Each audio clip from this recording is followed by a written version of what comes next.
और अब आगे देश और दुनिया की तमाम खबरें देखेंगे फटाफट अंदाज में।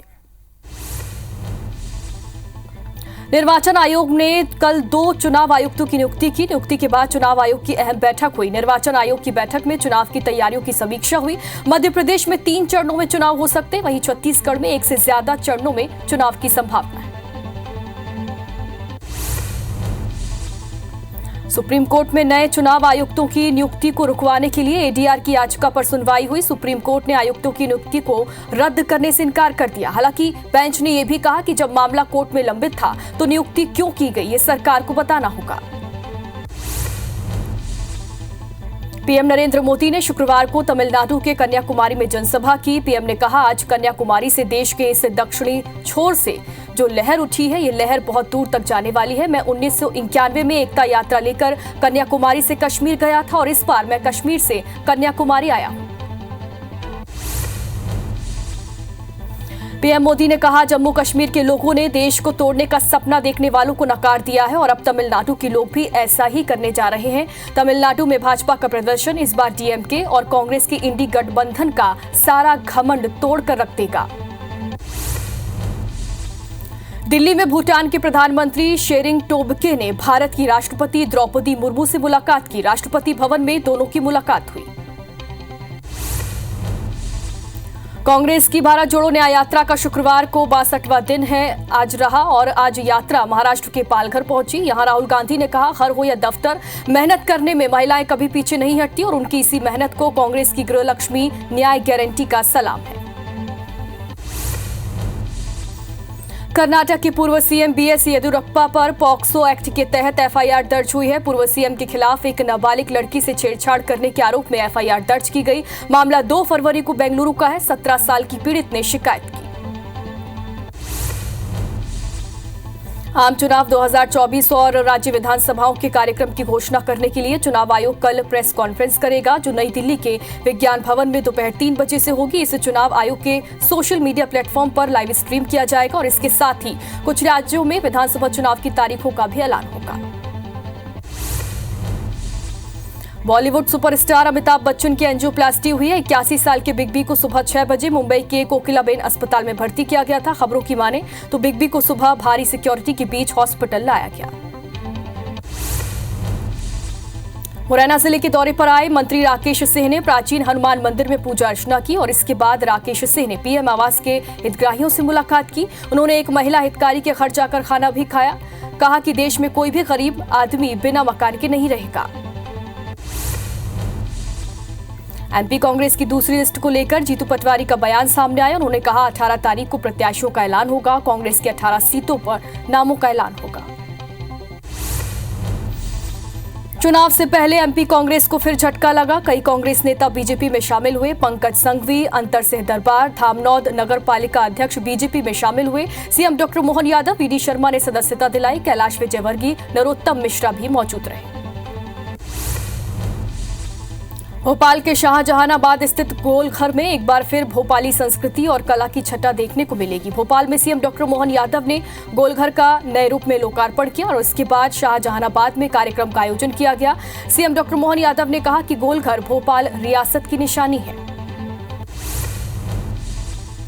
नरसिंहपुर में कैबिनेट मंत्री प्रहलाद पटेल ने स्कूल भवन और गौशाला का उद्घाटन किया। उन्होंने कहा, आदिवासी समाज को सम्मान और विकास मिलना चाहिए, तभी मोदी जी के विकास और विरासत का मॉडल पूरा होगा। वहीं पानी बचाने के लिए हर अभियान को सरकार ने प्रभावी ढंग से चलाया है। जगदलपुर में भाजपा ने कार्यकर्ता सम्मेलन का आयोजन किया। सम्मेलन में पदाधिकारी और कार्यकर्ता बड़ी संख्या में शामिल हुए। सभी ने लोकसभा चुनाव के लिए कार्यकर्ताओं से एकजुट होने का आह्वान किया। भाजपा बूथ स्तर के कार्यकर्ताओं को सक्रिय करने में लगी हुई है। सक्ती कलेक्टर ने लोकसभा चुनाव की तैयारियों को लेकर अधिकारियों की बैठक ली। सभी जिलाधिकारी बैठक में शामिल हुए, जिन्हें निर्वाचन के दौरान उपद्रव, शांति व्यवस्था भंग करने वाले असामाजिक तत्वों पर निगरानी रखने के निर्देश दिए गए। मोहन सरकार ने कर्मचारियों को बड़ी सौगात दी। सरकारी कर्मचारियों का महंगाई भत्ता 4% बढ़ाया गया। आचार संहिता से पहले कर्मचारियों को ये सौगात मिली। कर्मचारियों का डीए 42% से बढ़ाकर 46% किया गया। इलेक्टोरल बॉन्ड की जानकारी देने के मामले में सुप्रीम कोर्ट ने एसबीआई को नोटिस जारी किया। कोर्ट ने कहा कि 11 मार्च के फैसले में स्पष्ट कहा गया था कि बॉन्ड की पूरी डिटेल, खरीदी की तारीख, खरीदार का नाम, कैटेगरी समेत दी जाए, लेकिन एसबीआई ने अल्फा नंबर्स का खुलासा नहीं किया। यूपी पुलिस पेपर लीक का खुलासा हो गया है। एसटीएफ की जांच में पता चला कि अहमदाबाद में पेपर छपे और इसके बाद पेपर को यूपी भेजने के लिए पेपर के सील्ड बॉक्स को अहमदाबाद की ही ट्रांसपोर्ट कंपनी में भेजा गया और यहीं से कर्मचारियों ने पेपर लीक कर दिया। सीए के कार्यान्वयन पर बयानों को लेकर दिल्ली में विरोध प्रदर्शन हुआ। इंडी गठबंधन और कांग्रेस नेताओं के खिलाफ प्रदर्शन में पाकिस्तान और अफगानिस्तान के शरणार्थियों ने बैरिकेड तोड़ दिए। अशोक रोड के एआईसीसी मुख्यालय के पास प्रदर्शन किया गया। रायपुर में मेकाहारा के कर्मचारियों ने ठेका प्रथा बंद करने की मांग की। अस्पताल के लगभग 700 कर्मचारियों ने धरना दिया। कर्मचारियों का कहना है कि जो 10 साल से काम कर रहे हैं वे अभी भी ठेका प्रथा के अंतर्गत ही काम कर रहे हैं, उन्हें समय पर वेतन नहीं मिलता। शहडोल में जिला पंचायत सीईओ के खिलाफ जिला पंचायत सदस्य धरने पर बैठ गए। सीईओ पर सदस्यों को अपमानित करने, बैठक नहीं बुलाने और फोन न उठाने का आरोप है। सदस्यों का कहना है कि यदि मांगे नहीं मानी गई तो उग्र आंदोलन किया जाएगा।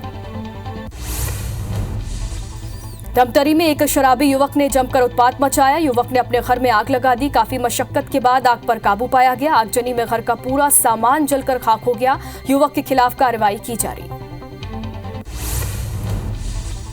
मोहला एसडीएम ने एक ईसाई प्रार्थना सभा को रोक दिया, जिसके बाद जिला अध्यक्ष ने प्रशासन पर धार्मिक स्वतंत्रता के हनन करने का आरोप लगाया। वहीं एसडीएम का कहना है कि 14 फरवरी को सीएम का कार्यक्रम था, जिसमें कुछ प्रोटोकॉल होते हैं, जिसे देखते हुए एक दिन के लिए प्रार्थना सभा स्थगित कर दूसरे दिन करने कहा गया था। भिलाई में कांग्रेस प्रत्याशी राजेंद्र साहू सहित 9 लोगों को कोर्ट ने दोष मुक्त कर दिया। 14 साल पहले जेपी सीमेंट में स्थानीय बेरोजगारों को रोजगार देने के मामले में फैसला हुआ। राजेंद्र साहू सहित कई लोगों ने आंदोलन किया था। मामले में 40 लोगों के खिलाफ एफआईआर हुई थी। शाहजहांपुर में नेशनल हाईवे 52 पर बजरंग दल के कार्यकर्ताओं ने चक्का जाम कर दिया। गौ तस्करों को लेकर तस्कर और थाना प्रभारी पर मिली भगत का आरोप लगाया। इस वजह से हाईवे के दोनों तरफ जाम लग गया। धमतरी में हाई टेंशन तार की शिफ्टिंग के कारण बाईपास मार्ग बंद कर दिया गया। शिफ्टिंग के बाद बाईपास खोला जाएगा और ऐसे में भारी वाहन शहर में प्रवेश कर रहे हैं, जिससे यातायात का दबाव काफी बढ़ गया है। जगह जगह जाम लग रहा है। पेंड्रा में पुलिस और खाद्य विभाग ने 3 कार्रवाई की। परासी धान उपार्जन केंद्र में धान की हेराफेरी की जा रही थी। खाद्य विभाग ने कार्रवाई की। वहीं एक मेडिकल स्टोर से प्रतिबंधित दवाई जब्त की गई। इसके अलावा जीपीएम पुलिस ने गांजा तस्कर को गिरफ्तार किया। अलीराजपुर पुलिस ने आदिवासी सांस्कृतिक पर्व भगोरिया और रमजान के मद्देनजर बलवा परेड का अभ्यास किया। परेड में भीड़ तंत्र प्रबंधन, आंसू गैस के गोले छोड़ने संबंधी अभ्यास किया गया। बलवा परेड का उद्देश्य जिले में कानून व्यवस्था बनाए रखना है। बिजली बिल को लेकर कर्मचारी और उपभोक्ता के बीच मारपीट हुई। घटना सतना की सिटी कोतवाली थाना क्षेत्र की है। फिलहाल पुलिस ने मामला दर्ज कर लिया। भिलाई के कोहका में हाउसिंग बोर्ड की जमीन पर हुए कब्जे को जिला प्रशासन ने हटाया। तहसीलदार की मौजूदगी में कार्रवाई की गई। यहां लाखों की जमीन पर अवैध कब्जा कर प्लांटिंग की गई थी। प्रशासन ने प्लॉट के खसरा नंबर को भी सीज किया। सिंगरौली में धान खरीदी केंद्र में हुई गड़बड़ी में 4 आरोपियों के खिलाफ केस दर्ज किया गया। समिति प्रबंधक ने पिछले साल धान की खरीदी में फर्जीवाड़ा किया था। ऐसे में व्यक्तियों से धान खरीदी गई जिनके पास 1 इंच पट्टी की भूमि नहीं है। कवर्धा में गन्ने से लदे ट्रैक्टर में अचानक भीषण आग लग गई। किसी तरह से ट्रैक्टर चालक ने कूदकर अपनी जान बचाई, तो वहीं गन्ने से लदी ट्रॉली को इंजन से अलग किया। इंजन में शॉर्ट सर्किट की वजह से आग लगी। वहीं आगजनी से किसान को काफी नुकसान हुआ।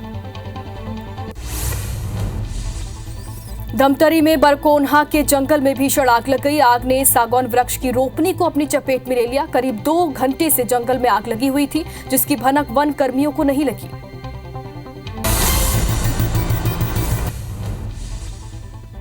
छत्तीसगढ़ सरकार की रामलला दर्शन योजना को लेकर हाईकोर्ट में जनहित याचिका लगाई गई है। याचिका में सरकार की योजना को संविधान के धर्मनिरपेक्षता सिद्धांत के खिलाफ बताया गया। मामले में हाईकोर्ट की डिवीजन बेंच ने सुनवाई के बाद फैसला सुरक्षित रखा। जबलपुर की मेडिकल यूनिवर्सिटी में नर्सिंग के छात्रों ने प्रदर्शन किया। बीते 4 सालों से बीएससी फर्स्ट ईयर की परीक्षाएं न होने पर छात्रों ने गुस्सा दिखाया। वहीं यूनिवर्सिटी प्रबंधन ने हाईकोर्ट के निर्देशों के मुताबिक जल्द परीक्षा आयोजित करवाने का आश्वासन दिया। विदिशा में पुलिस ने 29 ग्राम ब्राउन शुगर और गांजा जब्त किया। आरोपी से 77,000 रुपए भी बरामद किए गए। आरोपी ब्राउन शुगर बेचने की फिराक में थे, तभी पुलिस ने उन्हें धर दबोचा। ग्वालियर में एक युवक के 2 दोस्तों ने मिलकर उसके घर पर दिन दहाड़े फायरिंग कर दी। स्थानीय लोगों ने एक युवक को पकड़कर पुलिस के हवाले कर दिया, जबकि दूसरा फरार हो गया। पुलिस ने दोनों युवकों के खिलाफ हत्या के प्रयास का मामला दर्ज किया। दोस्तों के साथ जाने से इनकार करने पर फायरिंग की गई। भोपाल के बाग सिवनिया इलाके में एक टेंट हाउस के गोदाम में आग लग गई। घटना के बाद अफरा तफरी का माहौल बन गया। वहीं सूचना पर पहुंची फायर ब्रिगेड की टीम ने आग पर काबू पाया। जबलपुर में मॉडिफाइड साइलेंसर के खिलाफ पुलिस मुहिम चला रही है। शहर की ऑटो पार्ट्स दुकानों पर छापा मारा गया। रसल चौक की एक ऑटो एजेंसी पर भी छापामार कार्रवाई की गई। बड़ी संख्या में साइलेंसर और अमानक नंबर प्लेट्स मिले हैं। दुकान संचालकों पर कार्रवाई की जा रही है।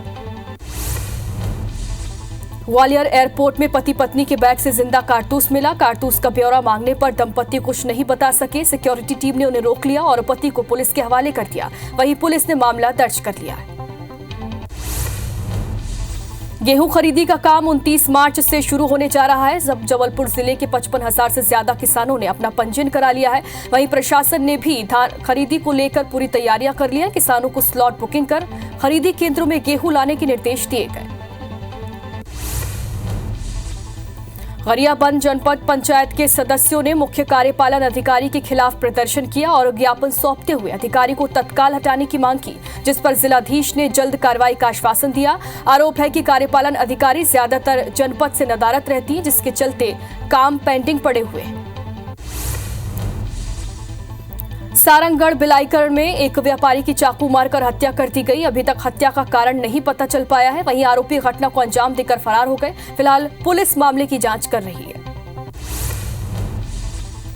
भिलाई में 14 साल के बच्चे की पानी में डूबकर मौत हो गई। मृतक दोस्तों के साथ तालाब में नहाने गया हुआ था। आसपास मौजूद लोगों ने उसे बचाने की कोशिश की, लेकिन तब तक उसकी मौत हो चुकी थी। भिलाई में पीडीएस चावल की हेराफेरी का मामला सामने आया। बीएसपी क्वार्टर से 43 बोरी चावल जब्त किया गया। क्वार्टर में रहने वाले अमित मांझी से इस बारे में पूछा गया तो उसने बहन की शादी के लिए चावल जमा करना बताया। मुरैना के कैला देवी लॉज में बड़े सेक्स रैकेट का खुलासा हुआ। मौके पर 7 युवतियां और 2 युवक आपत्तिजनक हालत में मिले। महिला डीएसपी के नेतृत्व में टीम गठित कर छापामार कार्रवाई की गई। सिंगरौली में भूकंप के झटके महसूस किए गए। इस दौरान लोग घर के बाहर आ गए। हालांकि भूकंप से किसी तरह का कोई नुकसान नहीं हुआ। इसकी तीव्रता 3.5 रही। बीजापुर के गंगालूर पोटा केबिन की छात्रा के प्रसव मामले को लेकर अधीक्षक अंशु मिंज को कलेक्टर ने निलंबित कर दिया है। कांग्रेस की 8 सदस्यीय जांच टीम गंगालूर पहुंची। टीम ने छात्रा और परिजनों से मुलाकात की। जांच दल ने छत्तीसगढ़ सरकार पर गंभीर लापरवाही का आरोप लगाया। उज्जैन के उज्जैखेड़ा हनुमान मंदिर में धार्मिक आयोजन किया गया। कार्तिक स्वामी भगवान की पूजा कर 3 दिवसीय हवन यज्ञ किया गया। आयोजन में केरल राज्य और सिंगापुर देश से आए 600 से ज्यादा लोग शामिल हुए। पीएम मोदी के हाथों सम्मानित हुई मैथिली ठाकुर रीवा पहुंची। भजन गायिका मैथिली ठाकुर का डिप्टी सीएम राजेंद्र शुक्ल ने स्वागत किया। इसके बाद मैथिली ठाकुर श्रीमद् भागवत कथा में शामिल हुई और भजन की प्रस्तुति दी। छत्तीसगढ़ में मार्च में ही मई जैसी गर्मी पड़ रही है। मौसम विभाग ने हीट वेव को लेकर एडवाइजरी भी जारी की है। सबसे ज्यादा तापमान डोंगरगढ़ में 39 डिग्री सेल्सियस दर्ज किया गया। हालांकि 17 के बाद से बारिश होने की संभावना है।